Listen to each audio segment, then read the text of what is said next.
갈릴리 가나에서 주님께서 첫 표적을 보이셨고 이제 가버나움으로 내려가셨다라고 이렇게 12절에 기록하고 있습니다.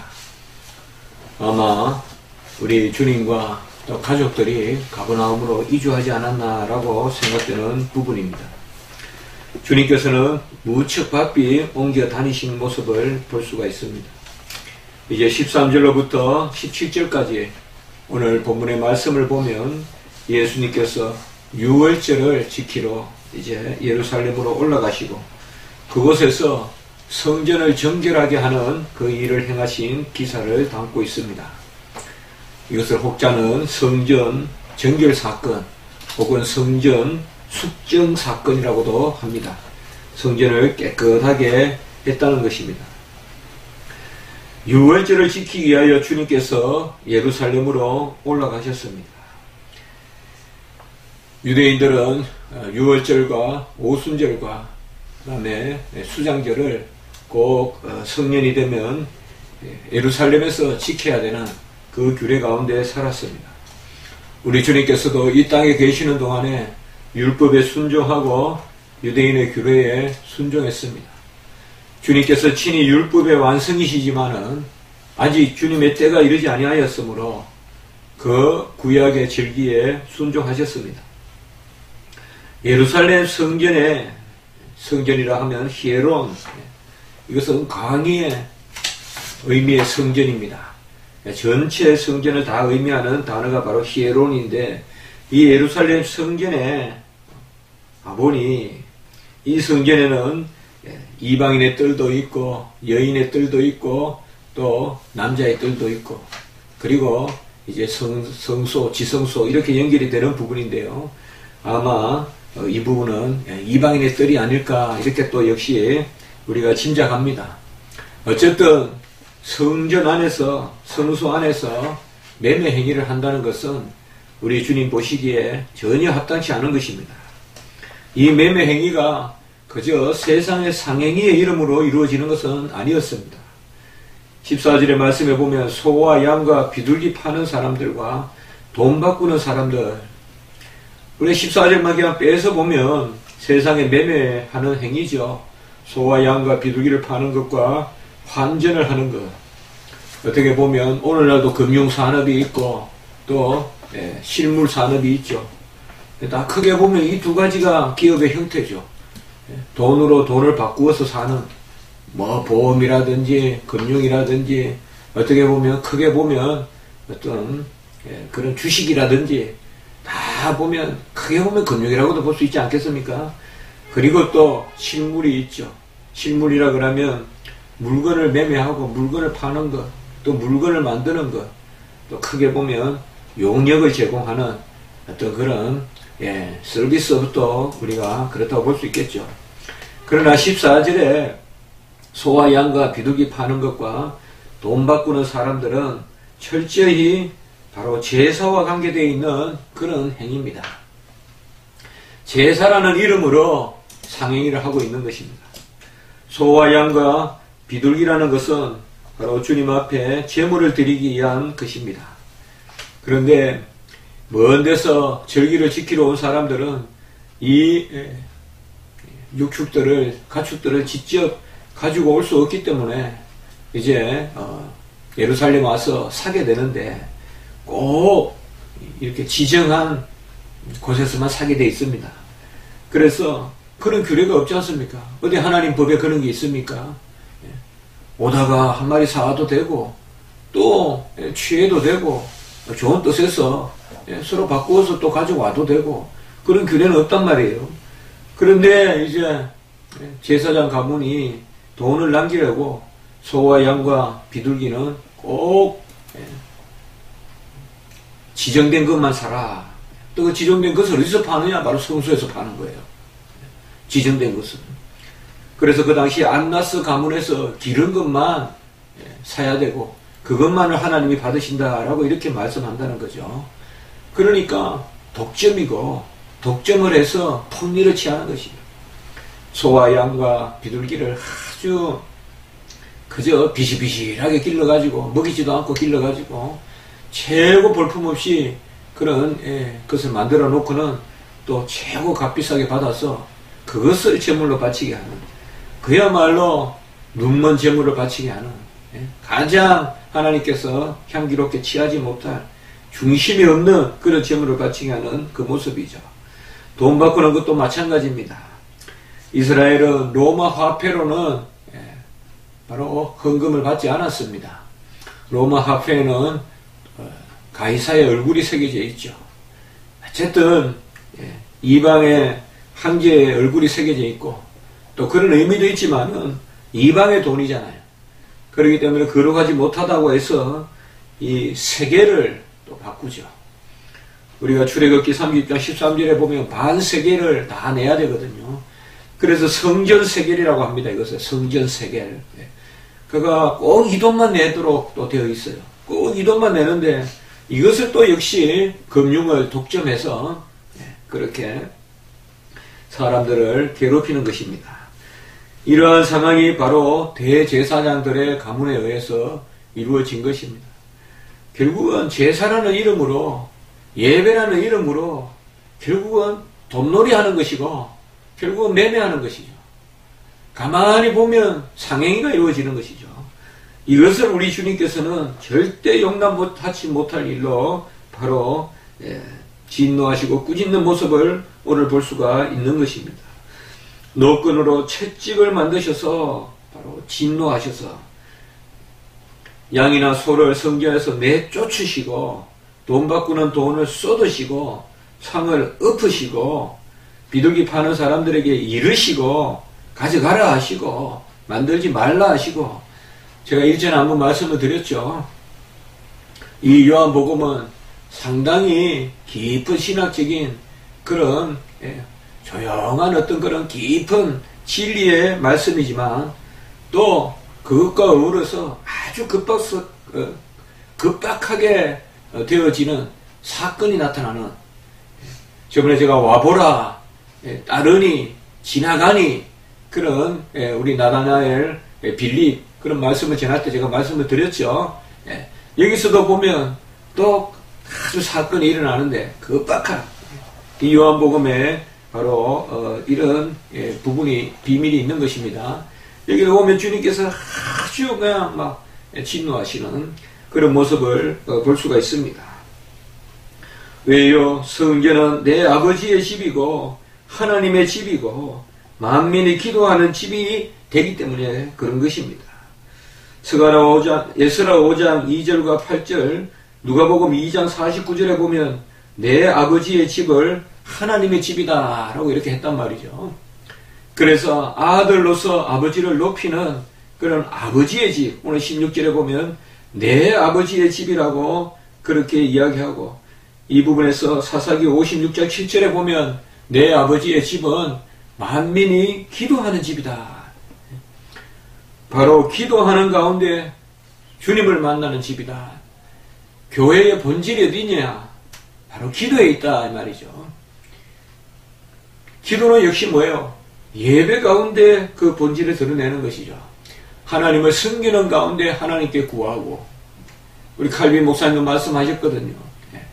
경외하고 바라보고 구하고 감사하라. 이 네 가지를 이야기했어요. 경외하고 바라보고 구하고 감사하라. 이걸 제1계명을 해석하면서 말씀했거든요. 이것이 바로 하나님을 섬기는 거라고 했거든요.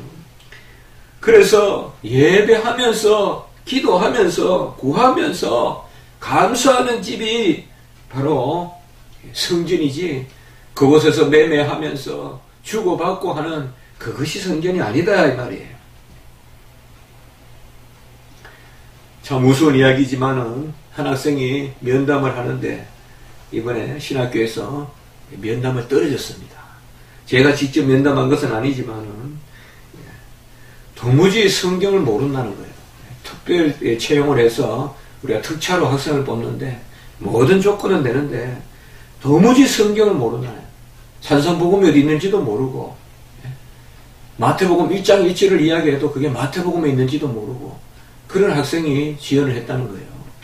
그래도 신앙이 좋으면 뽑으려고 했다는 건데, 그래서 물어봤다는 겁니다. 목회가 뭐라고 생각합니까? 이 외국에서 온 학생이에요. 목회가 뭐라고 생각합니까? 목회자의 아들이에요. 목회자의 자녀예요.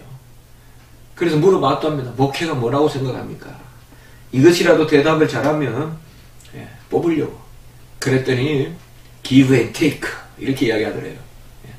주고받는 것이 목회다. 그래서 떨어뜨렸다는 거예요.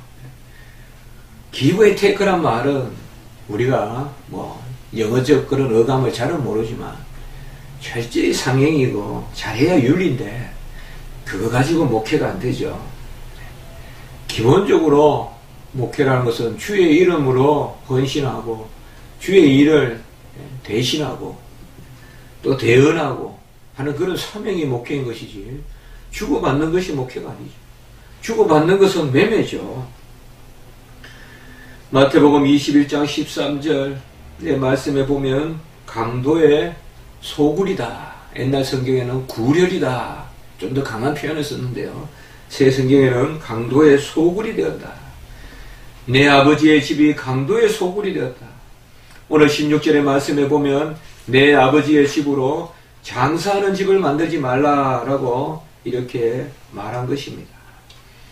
바로 이것이 경건이 아니라 바로 경건주의고 또 경건이 아니라 종교주의를 의미합니다. 기독교 신앙은 종교주의에 빠져서는 안 되는 것입니다. 매일매일 반복되는 어떤 일상적 예배, 그 가운데서 드려지고 또 사용되는 어떤 그런 흐름, 그것이 교회의 본연의 사명이 아닌 것입니다. 교회는 하나님을 섬기고 한 생명을 천하보다 귀하게 여기고 그 생명을 구하는 것이 바로 교회의 본연의 사명인 것입니다. 제가 이번 주간에 어려운 일을 당하고 어떻게 보면 오늘 아까도 기도하면서 한 주 만에 나는 고아가 되었구나 라는 그런 생각을 해봤습니다. 지난 주간에 이곳에서 새벽 예배를 드릴 때만 해도 저에게는 아버지가 계셨는데 이제 한 주 만에 다시 이 자리에서 예배를 드릴 때는 아버지는 안 계시는구나 라는 그런 생각을 해봤습니다. 우리 인생에 60년, 70년이 짧다고도 하지만 또 한 주 한 주 일어나는 일이 이렇게 복잡다단하구나 라는 그런 생각도 해봤습니다. 저는 지난 주간에 전원교양곡이라는 옛날에 읽었던 앙드레 지드의 소설을 다시 한번 읽어봤습니다. 다 읽어보진 않았지만은 그 소설에 보면 이제 버려진 맹인 소녀가 나오고 그리고 말도 못하는 그 소녀를 목사님이 거두어서 기르는 그런 이야기입니다. 뭐 구체적인 것은 여러분이 아시겠지만은 거기에 보면 그 목사님 사모님께서 당신은 우리 자녀들에게는 저런 일을 한 적이 없는데 어찌 데리고 온 저 소녀에게 그렇게 정성을 줬느냐. 그렇게 이야기하니까 이 목사님이 이것이 잃어버린 99마리 양보다 잃어버린 한 마리 양이 더 중요하다는 그 목양을 이야기하는 것이 아니냐라고 그렇게 이야기하고 하는 그런 이야기입니다. 물론 더 애틋한 그 소설의 주제는 또 어떤 다른 곳에도 있지만은요. 우리가 이 종교주의에 빠지면 안 됩니다. 우리 십자가 지기 교회도 이 종교주의를 항상 조심해야 됩니다. 헌금 내고 사용하고 그것을 하나님의 이름으로 했다고 그저 감사하고 그러면서 우리의 일상의 예배가 매몰되어 버리는 예배 중심의 삶이 아니라 일상 중심의 예배를 도구화하고 수단화하는 것, 이것이 저는 종교주의라고 우리가 이름해 볼 수 있지 않을까라고 이렇게 생각합니다. 예배는 어쨌든 성령과 진리 가운데 들어야 됩니다. 애통하는 심령이 있어야 되고 상한 심령이 있어야 되고 하나님 앞에 간구가 있어야 되고 구하는 것이 있어야 되고 바라는 것이 있어야 됩니다. 하나님 앞에 올려드리고 우리는 가장 연약한 심령 가운데 드려지는 그것이 바로 예배인 것입니다. 예배는 무슨 하나 종교적 제의를 마쳤다는 그런 즐거움, 그것이 예배가 아닌 것입니다. 하나님 앞에 우리 자신을 연약하게 쳐서 복종시키고 하나님의 말씀 외에는 어떤 것도 중심에 놓지 않고 철저히 그 부분에서는 말씀에 닫히고 말씀에 열리는 것이 바로 예배입니다. 내 마음대로 열고 닫는 것이 아니라 말씀이 닫으라면 닫는 것입니다. 마음껏 여는 것이 아닙니다. 말씀 가운데 두렵고 떨리고 말씀 가운데 내 자신을 닫는 부분도 있어야 됩니다. 말씀에 나를 가두는 부분도 있어야 됩니다. 그리고 또 말씀 가운데 내 자신을 열어놓아야 됩니다. 내가 그저 일상적으로 생각했던 것 정도, 한 주간 내가 품었던 마음 정도, 내 이상과 야망 혹은 내 이성적인 논리 정도의 그런 결산이 예배가 아니라 전혀 나로부터 인하지 않는 것을 기대하는, 도무지 나로부터 나오지 않는 위로, 도무지 내가 가지지 못한 능력, 내가 가지지 못한 평화, 이런 것들이 하나님에 의해서 주어지는 그 창조적 권능을 인정하고 하나님 앞에 나가는 것이 바로 예배인 것입니다. 한국교회도 항상 이 일을 조심해야 됩니다. 한국교회의 신앙과 경건을 이제 넘어서는 종교주의의 그런 모습들이 나타나고 있음을 우리가 바라볼 수가 있습니다. 어느 교회를 욕할 것이 아니라 우리는 우리 자신을 항상 쳐서 복종시켜야 됩니다. 이 종교주의는 안 되는 것입니다. 하나님은 연약하다고 혼내지 않습니다. 그러나 이성주의, 우상주의, 종교주의는 하나님께서 싫어하십니다. 오늘 주님께서 이 땅에 오셔서 가장 분노한 말씀이 바로 오늘 이 부분입니다. 주의 전을 사모하는 열심히 나를 삼키리라. 이 땅에 오신 예수님은 주의 전을 사모하는 열심을 가지고 있었습니다. 이 이사야 69장 9절에 나오는 말씀인데요. 우리 주님은 하나님의 아들이시지만은 사람의 아들로 이 땅에 오셔서 예배 드리고 기도 드리고 간구하고 어려울 때마다 기도했습니다. 가장 하나님의 권능이 임할 때 넘어질까 조심해야 될 때 기도했습니다. 오병이어의 기적을 일으키고는 기도하셨습니다. 많은 무디 인생들은 그런 기적을 일으키며 교만하기 쉽고 넘어지기 쉽고 내가 뭔가 은혜가 충만하니까 기적적인 은사가 나에게 나타난다고 생각하고 교만하기 쉬울 그때 주님께서는 오병이어의 기적을 일으키시고는 기도하셨습니다. 주의 전을 사모하는 열심, 6월절 성소에 예배를 드리기 위하여 다 모였습니다. 유대인들은 의무적으로 모입니다. 그러나 과연 이 열심을 어떤 사람이 가지고 있느냐 이 말이에요. 다 오순절에 모입니다. 다 수장절에 모입니다. 다 6월절에 모입니다. 다 주일날 모입니다. 그러나 주의 전을 사모하는 열심이 있느냐 이 말이에요. 주님의 전을 진정 사모하는 열심이 있느냐 이 말이에요.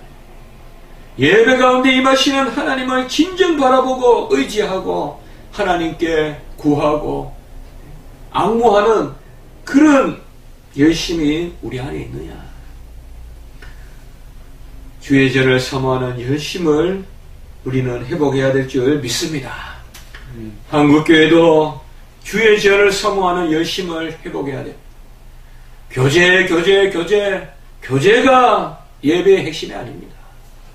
먼저 하나님에 대한 예배, 하나님과의 하나됨이 있어야 되고 그리고 성도의 하나됨이 따라와야 되는 것이지 성도의 하나됨을 교회의 중심으로 여길 수는 없는 것입니다. 성도가 하나 되는 것은 너무나 중요하지만 교회에 성도 살피러 가는 것이 아니다 이 말이죠. 오늘 예배 때 어느 성도 만날 그거 소망 가지고 가는 거 아니다 이 말이죠.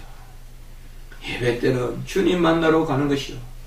주님 앞에 어떤 경우든 난리가 일어났든 전쟁이 일어났든 지진이 일어났든 어떤 경우든 예배는 주님 앞에 드려져야 되는 것이죠. 주의 전을 향한 열심. 우리 이 자리에는 주의 일을 위한 우리 강도사님도 계시고 또 저도 목회자입니다. 우리가 결코 잃어버리지 말아야 될 거예요. 언제든지 남에게 이것 하나는 우리가 잃어버리지 말아야 할 것은 주의 절을 사모하는 열심이 있어야 된다. 주의를 중심으로 생활하고 예배를 중심으로 생활하고 정말 무엇보다도 예배를 성전을 사모하고 하나님의 전을 사모하는 그런 심령이 있어야 된다는 것입니다. 누가복음 2장 49절에 보면 우리 주님께서는 유월절을 지키러 성소에 가셨다가 예루살렘에 가셨다가 그때 가족들과 서로 길을 잃어버리게 됩니다. 내가 내 아버지 집에 있어야 될 줄을 알지 못하셨나이까? 라고 이렇게 우리 주님께서는 말씀했습니다. 우리도 세상에서 여러 가지로 성소와 우리를 멀어지게 하는 그런 요소들이 있지만 항상 예비된 우리의 말은 내 아버지 집에 있어야 될 줄을 알지 못하였나이까? 왜 그렇게 주의를 지켜야 됩니까? 왜 그렇게 주일날 학원 가면 안 됩니까? 이것은 다른 것이 아닙니다. 어찌 과학적인 답이 주어지겠습니까? 주님은 우리에게 주의 전을 향한 열심을 요구하시고 우리 자녀들은 그렇게 대답해야 될 것입니다. 우리 주님께서 내 아버지 집에 있어야 될 줄을 알지 못하였나이까? 라고 했다면 우리 자녀들도 주일날 주의 성도가 주의 전에 있어야 될 줄을 알지 못하였나이까? 우리가 있어야 될 곳이 어디입니까? 정말 살면서 많은 것을 생각해 봅니다. 내 열심이 있고 내가 이렇게 하면 될 것 같습니다. 내가 이렇게 하면 될 것 같고 이렇게 서포트 해주면 될 것 같아도 안 된다는 것이죠. 오늘 이런 말씀이 바로 우리에게 좌표가 되는 말씀입니다. 우리의 중심은 주의 전에 있어야 됩니다. 바람난 여인과 같이 주의 전을 멀리하고 자꾸 세상적 논리에 빠져 있으면 일이 될 것 같아도 안 된다는 것입니다. 시편 69편의 말씀이 오늘 인용되어 있습니다. 주의 전을 사모하는 열심이 나를 삼키리라. 시편 69편은 특별히 우리 주님에 대한 말씀들이 많이 나오거든요. 시편 69편 29절과 31절, 29절에서 31절에 보면 다음과 같은 시편이 나옵니다. 오직 나는 가난하고 슬퍼오니 하나님이여 구원으로 나를 높이소서. 내가 노래로 하나님의 이름을 찬송하며 감사함으로 하나님을 위대하시다 하리니 이것이 소 곧 뿔과 굽이 있는 항소를 드림보다 여호와를 더욱 기쁘시게 함이 될 것이라 라고 이렇게 말씀하고 있습니다. 노래로 하나님의 이름을 찬송하며 감사함으로 하나님을 위대하시다고 하는 것이 상소를 드리는 것보다 더 하나님을 기쁘시게 한다. 성전 세겔 그거 어디서 사면 어떻습니까? 그것 어디서 사면 어떻습니까? 우리 교회는 이런 형식에 매이는 교회가 되어서는 안 될 것입니다. 본질적인 것과 비본질적인 것을 잘 구별하고 하나님의 이름을 찬송하고 노래로 감사함으로 하나님을 위대하다고 하는 것이 황소를 드림보다 낫다고 했으니까 어떻게 보면 뭐가 본질적인 것인지 우리가 깊이 생각하는 그런 하루가 또 주일이 되었으면 좋겠습니다. 한번 기도드리겠습니다.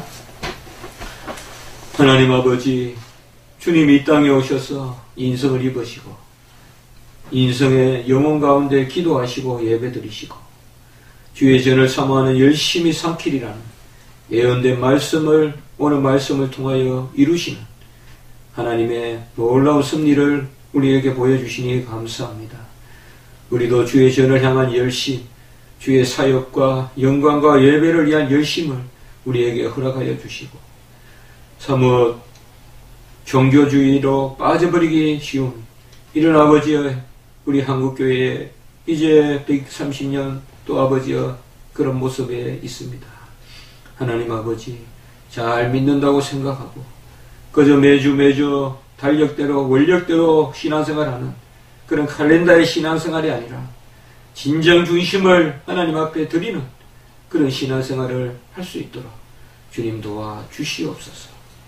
중요한 것은 성전 세계를 어디서 사는 것, 그것이 아니라 또 아버지여 소와 양과 비둘기를 어디서 구하는 것이냐, 그것이 아니라 중심으로 노래로 찬미하고 영광을 돌리는 것이라 시편 69편에 말씀하셨사오니, 우리도 이 하루의 삶 가운데 주님 앞에 중심을 드리고 먼저 전을 사모하는 마음을 가지고 예배드리는 저희들이 되게 해 주시옵소서. 감사하고 구주 예수 그리스도 이름으로 기도드리옵나이다. 아멘.